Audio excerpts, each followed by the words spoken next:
Hi everyone, क्या हाल चाल। Welcome back to our channel. मेरा नाम है सीए संचित ग्रोवर। इस वीडियो के अंदर मैं डिस्कस करूंगा सीए इंटरमीडिएट स्टूडेंट्स के साथ जो सितंबर 2025 के लिए अपनी प्रिपरेशन इन दिनों में स्टार्ट करने वाले हैं। ये वीडियो रेलेवेंट होने वाली है सबसे पहली बात तो उन बच्चों के लिए जो फाउंडेशन सितंबर 24 के अंदर जिन्होंने अपने जिनका रिजल्ट अभी आया और जिन्होंने अपने एग्जाम्स क्लियर करे हैं। साथ साथ डायरेक्ट एंट्री स्टूडेंट्स वाले भी जिन्होंने सितंबर के मंथ में, अक्टूबर के मंथ में या नवंबर के मंथ में रजिस्टर किया सीए के लिए, उनके लिए भी ये रेलेवेंट अटेम्प्ट होने वाला है। उनकी भी डिस्कशन करेंगे इस वीडियो के अंदर। सबसे पहले तो मैं आपको इंटरमीडिएट के बारे में कुछ बेसिक डिस्कशन करूंगा जो किसी भी इंटरमीडिएट स्टूडेंट को पता होनी चाहिए, things that you need to no.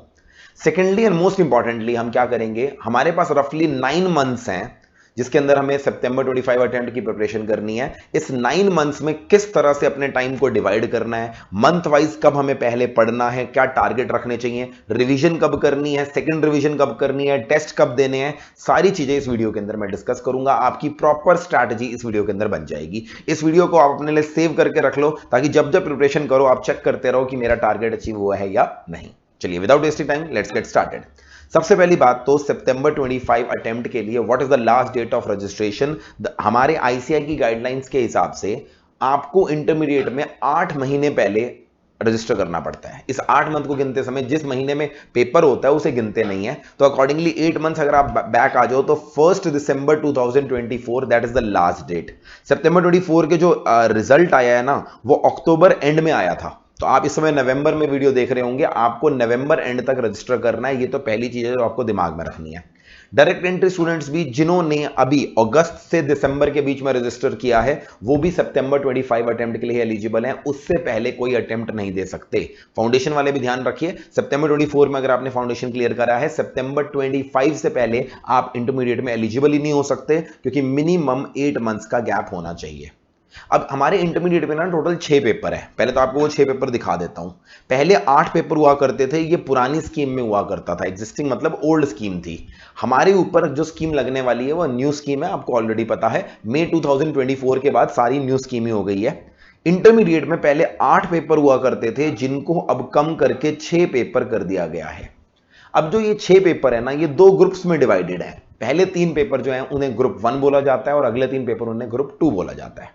अब आईसीआई की गाइडलाइंस के हिसाब से आप चाहो तो एक ग्रुप में भी अपीयर कर सकते हो, कोई भी 3 पेपर दे सकते हो, ग्रुप 1 या ग्रुप 2, और आप चाहो तो 6 के 6 यानी बोथ ग्रुप्स भी दे सकते हो। हमें 2 ग्रुप देने चाहिए, उसके फायदे आगे मैं समझाऊंगा, बट अभी के लिए मैं कहूं हमें सर अगर एक ग्रुप देना है या 2 ग्रुप देनी है, क्या ये हमें अभी डिसाइड करना है रजिस्ट्रेशन करते समय? The answer is no. आपको अभी दोनों ग्रुप की ही रजिस्ट्रेशन करनी है। इनफैक्ट आप सिंगल ग्रुप के लिए रजिस्टर कर ही नहीं सकते, आपको दोनों ग्रुप रजिस्ट्रेशन करनी है। 18,000 के आसपास की फीस होती है आईसीआई के साथ जो करनी है, और ये आईसीआई के साथ रजिस्ट्रेशन आपको 1 दिसंबर तक कर लेनी है। आपको पेपर कौन सा देना है ये आप एग्जाम से पहले जो एग्जाम फॉर्म भरते हैं उस समय बताएंगे, बट रजिस्ट्रेशन अभी दोनों के लिए ही होगी। इसके बाद आप आर्टिकलशिप कब करेंगे? न्यू कोर्स के अंदर आर्टिकलशिप 3 साल नहीं 2 साल की हो गई है, बट आर्टिकलशिप तभी हो सकती है अगर आप दोनों अटेम्प्ट अपने दोनों ग्रुप क्लियर कर लो। एक ग्रुप क्लियर करने के बाद आर्टिकलशिप शुरू नहीं की जा सकती। So this is one of the reason जो आगे मैं समझाऊंगा 2 ग्रुप देने क्यों जरूरी है, राइट? तो अभी आपको दोनों ग्रुप के लिए ही रजिस्टर करना है। अब अगला क्वेश्चन डिस्कस कर लेते हैं कि सर हमें एक ग्रुप देना चाहिए या 2 ग्रुप देना चाहिए। चलो उससे पहले मैं आपको थोड़ी बेसिक चीजें बता दूं। हमारे फाउंडेशन और इंटरमीडिएट में कुछ फंडामेंटल डिफरेंस हैं। फाउंडेशन में हमारे 2 पेपर प्योरली ऑब्जेक्टिव होते हैं, 2 पेपर प्योरली सब्जेक्टिव होते हैं, जबकि यहां पर 6 के 6 एग्जाम्स में क्या है, 30% पेपर एमसीक्यू होगा और 70% पेपर डिस्क्रिप्टिव होगा। इसे हम 30-70 रूल बोलते हैं। तो it's a mix of MCQ as well as descriptive. ये हमारे लिए अच्छी बात है क्योंकि अगर हमारे कॉन्सेप्ट्स क्लियर हैं तो हमें 40 मार्क्स तो मिनिमम स्कोर करने होते हैं ना पास करने के लिए, ओवरऑल 50 और हर सब्जेक्ट में 40, तो 30% तो हमारा एमसीक्यू पेपर है। अगर कॉन्सेप्ट क्लियर है तो वहां हमें स्कोर करने में ज्यादा दिक्कत नहीं आएगी। एक और एडेड एडवांटेज है, फाउंडेशन में एमसीक्यू में नेगेटिव मार्किंग होती है जबकि इंटरमीडिएट में कोई नेगेटिव मार्किंग नहीं होती। एमसीक्यूज में there is absolutely no negative marking. Then next point, foundation में हमारे मैथमेटिक्स में और इकोनॉमिक्स में 1-1 मार्क्स के क्वेश्चन होते हैं। सो 100 मार्क्स के पेपर में 100 क्वेश्चन होते हैं। आप लोगों ने मैथ्स में ये प्रॉब्लम फेस करी होगी, शायद एग्जाम कंप्लीट करने में दिक्कत आती है, बट डोंट वरी, यहां पर हमारे यहां पर मेनली एमसीक्यू क्वेश्चन जो हैं वो 2 मार्क्स के हैं, ऑल्दो 1 मार्क्स के क्वेश्चन भी आते हैं। सो व्हेन आई से 30 मार्क्स का पेपर आएगा MCQ, that does not mean 30 question ही होंगे। आमतौर पे 2-2 मार्क्स के क्वेश्चन होते हैं, कुछ 1 मार्क्स के, यानी 17-18 क्वेश्चन ही हमें देखने को मिलते हैं। दैट्स अगेन अनदर एडवांटेज, ठीक है। फिर स्टूडेंट्स को एक ग्रुप या दो ग्रुप दोनों के अंदर लिबर्टी मिलती है, जैसे मर्जी अपीयर कर सकते हैं। But now let's come to the main question, जो बच्चों का सबसे बड़ा डाउट होता है कि सर हमें 3 पेपर की तैयारी करनी चाहिए या फिर 2 ग्रुप यानी 6 पेपर की तैयारी करनी चाहिए। पहली बात तो जब पुराने जमाने में 8 पेपर हुआ करते थे ना, तब तो 2 ग्रुप की प्रिपरेशन करनी फिर भी टफ होती थी, क्योंकि एक साथ 8 पेपर करने मुश्किल होते थे। अब तो यहां पर 2 ग्रुप में पेपर ही कितने हो गए हैं, 6। फाउंडेशन में 4 पेपर तो आपने वैसे ही किए हैं, और आप में से मेजॉरिटी बच्चे फाउंडेशन की तैयारी 8-10 महीने नहीं करते। आप में से मेजॉरिटी बच्चों ने तैयारी 4 या 5 महीने में कर ली होगी। तो आप खुद सोचिए, अगर 4 महीने में आपने फाउंडेशन के 4 सब्जेक्ट तैयार कर लिए थे, इंटरमीडिएट में नो डाउट सब्जेक्ट की वेटेज बढ़ जाती है, लेवल बढ़ जाता है, बट स्टिल हम 9 महीने में 3 पेपर की तैयारी तो करेंगे नहीं। So it does not make sense at all कि हम एक ग्रुप की तैयारी करें। प्लस 2 ग्रुप देने के कुछ और फायदे भी हैं, पहले मैं आपको शॉर्ट में फायदे गिनवा देता हूं। सबसे पहला बेनिफिट होता है बेनिफिट ऑफ सेट ऑफ। अब ये क्या होता है, आपको फाउंडेशन के बेसिस पे ये तो पता ही है कि आपको मिनिमम 40 मार्क्स लेने हैं और एग्रीगेट 50% मार्क्स लेने हैं। अब यहां पर मान लो एक बच्चा ग्रुप 1 अलग से देता है, ग्रुप 1 अलग देता है, उसके पेपर 1 में आ जाते हैं मान लो 55 मार्क्स, पेपर 2 में आ जाते हैं उसके 58 मार्क्स, और पेपर 3 में आ जाते हैं उसके 62 मार्क्स। टोटल कितने हो गए हमारे, टोटल अगर इसको ऐड अप करूं तो 120 और आंसर आ गया 175। On the other hand group 2 में उसके कितने मार्क्स आए, एक में 45 आए, इसमें 48 आए और इसमें 42 आए। अगर मैं इसको ऐड करूं तो हमारा 90 और 135। अब ध्यान दो, यही स्टूडेंट अगर मान लो ग्रुप 1 अलग देता है, ग्रुप 2 अलग देता है, मान लो ये सितंबर 25 के अंदर उसने ग्रुप 1 दिया और अगले अटेम्प्ट में जनवरी 2026 के अंदर उसने ग्रुप 2 दिया, तो अगर आप ध्यान से देखो मिनिमम 40 तो हर जगह हो रहा है, वो ग्रुप 1 में पास हो रहा है मगर ग्रुप 1 में फेल हो रहा है। आप समझ रहे हो ग्रुप 2 के अंदर फेल क्यों हो रहा है वो, क्योंकि ग्रुप 2 में उसकी एग्रीगेट 50% मार्क्स 300 में से 150 नहीं बन रहे। बट यही स्टूडेंट अगर दोनों के दोनों एग्जाम एक साथ देता है, दोनों 6 के 6 पेपर सितंबर अटेम्प्ट के अंदर देता है, तो उस केस में उसका 50% टोटल अलग अलग नहीं कंबाइंड देखा जाएगा। 600 में से 300 मार्क्स देखे जाएंगे और अब आप टोटल कर दोगे तो टोटल हमारा क्या हो जाएगा, 300 को क्रॉस कर जाएगा। वो ग्रुप 1 में भी पास हो जाएगा, ग्रुप 2 में भी। व्हाट आई मीन टू से इज, एक ग्रुप में स्कोर किए गए एक्स्ट्रा मार्क्स 50% से ओवर एंड अबव जो मार्क्स होते हैं, वो सेकंड ग्रुप के या दूसरे ग्रुप की शॉर्ट फॉल को पूरा कर देता है, एज लॉन्ग एज आपके मिनिमम 40% मार्क्स आ रहे हैं। इस बेनिफिट को देते हैं, हम बोलते हैं benefit of set of. And अगर आपको लग रहा है सर ये तो रेयर केस है, नहीं, मेजॉरिटी केसेस में हमें ऐसा ही होते देखते हैं। सो this is the first and foremost advantage. Secondly, आपकी आर्टिकलशिप ना पुराने सिस्टम के अंदर, ओल्ड कोर्स के अंदर एक ग्रुप के बाद भी शुरू हो जाती थी। न्यू कोर्स में आईसीएआई ने क्लियरली कह दिया है आर्टिकलशिप शुरू ही नहीं हो सकती। तो अगर आपने एक एक ग्रुप धीरे धीरे करके दिया तो प्लीज टेक केयर, आपकी आर्टिकलशिप डिले हो जाएगी, सीए डिले हो जाएगी। और अपॉर्चुनिटी कॉस्ट का कॉन्सेप्ट तो आप सबको पता है, एवरी मंथ जब आपकी सीए डिले होती है, 6 महीने अगर आपकी सीए डिले हो रही है, you have opportunity for cost for that.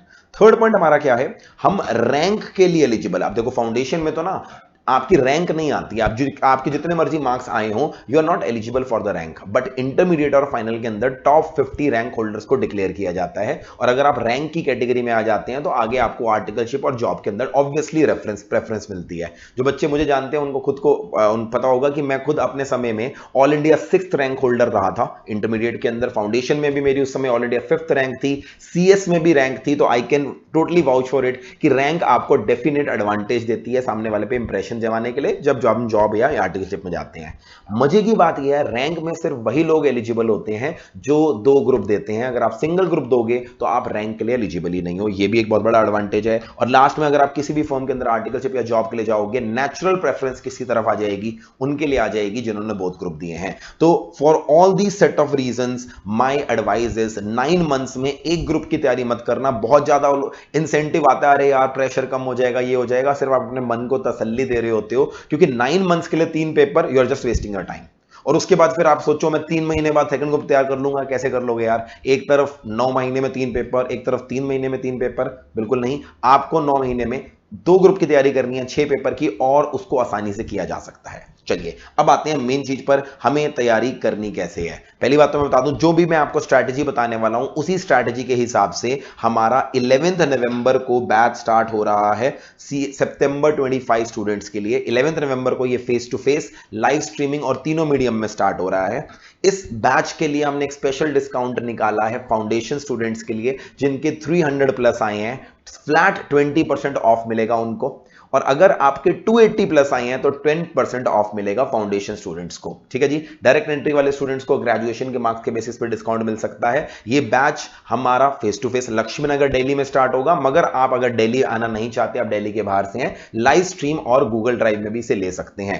Faculties आप यहां पर देख सकते हैं, इन सबकी डेमो क्लासेस हमारे यूट्यूब चैनल पे अवेलेबल है।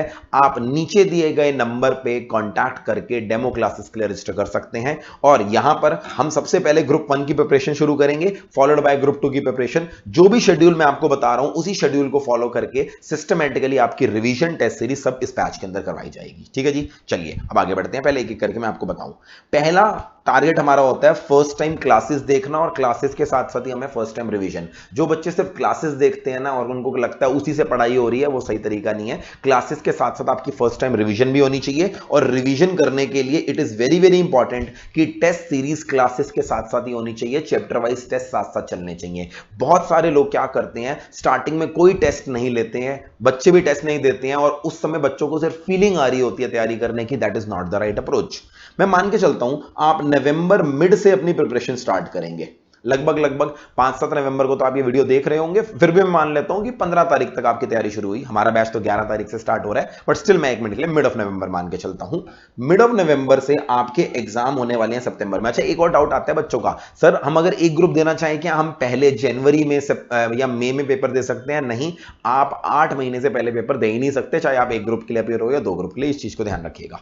तो आपका सितंबर मिड से ही पेपर शुरू होंगे, लगभग 11-12 सितंबर से होंगे। तो हमारे पास टोटल 9 मंथ्स हैं। इस 9 मंथ्स में सबसे पहले तो क्या करना है, आप ग्रुप 1 की तैयारी शुरू करना। मेरा एडवाइस ये रहता है ग्रुप 2 पहले मत शुरू करिए, क्योंकि ग्रुप 2 के जो सब्जेक्ट्स हैं ना कहीं वो थोड़े से ग्रुप 1 से लिंक्ड होते हैं, इसलिए हमेशा ग्रुप 1 की तैयारी पहले करनी चाहिए। कुछ लोग आपको जबरदस्ती ग्रुप 2 पहले कराने की कोशिश करेंगे क्योंकि उनके बैच के टाइमिंग सूट कर रहे होंगे। धोखे में मत आना, ग्रुप 1 से ही तैयारी शुरू करना। एंड दैट इज वाई हम भी क्या कर रहे हैं, स्पेशल एक नया बैच बना रहे हैं किसी और जो ग्रुप 1 के अंदर आपको अलग से कराया जा सके, क्योंकि ग्रुप 1 के बाद ही ग्रुप 2 होना चाहिए।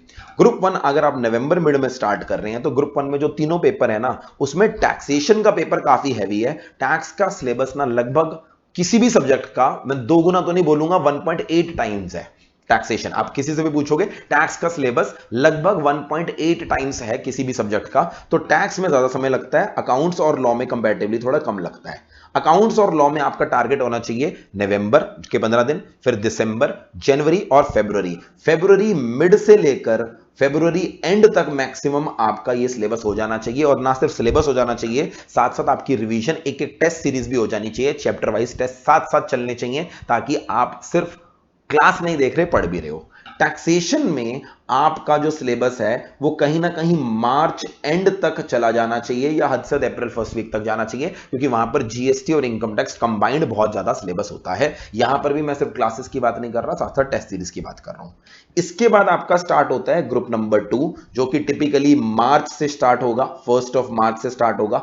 ग्रुप 2 जो है ना हमारा, थोड़ा सा उसका सिलेबस कम होता है, क्योंकि वहां पर ऑडिट का सिलेबस कम है। सिमिलरली वहां पर एसएम एफएम कंपैरेटिवली वहां पर टैक्स जैसा कोई हैवी सब्जेक्ट नहीं है। तो यहां पर ग्रुप 2 में 1 मार्च से स्टार्ट करो तो मार्च, अप्रैल, मई, मिड ऑफ मई तक, या फिर आप बोल सकते हो हद से हद एंड ऑफ मई तक। कुछ सब्जेक्ट तो हमारे मिड ऑफ मई में खत्म हो जाएंगे, कुछ मैं मान लेता हूं एंड ऑफ मई तक चले जाएंगे। इस तरह से आपकी क्लासेस और फर्स्ट रिवीजन करनी है। अगर आपका ग्रुप 1 फरवरी के मिड में खत्म हो जाता है अकाउंट्स और लॉ, तो 15 दिन आपको रिवीजन के लिए यूज करने हैं। सिमिलरली ग्रुप 2 अगर आपका पहले खत्म हो जाता है मिड ऑफ मई तक, तो जो 15 दिन आपका एक्स्ट्रा रह जाते हैं वो आपको रिवीजन के लिए करने हैं। सिर्फ क्लासेस देखकर काम नहीं चलाना। ये तो हो गई हमारी पहली चीज, ठीक है जी। इसके बाद आएगी सेकंड रिवीजन, और यहां से मेन कहानी शुरू होगी जब आपने क्लासेस देख ली हैं। फिर रिवीजन के अंदर आपके पास, मैं मान के चलूं मई मिड में अगर आपने अपनी क्लासेस खत्म कर ली हैं, सितंबर मिड में आपके पास एग्जाम है, तो जून जुलाई अगस्त पूरा 15 दिन मैंने यहां से ले लिए, रफली 3.5 से 4 महीने हैं हमारे पास रिवाइज करने के लिए।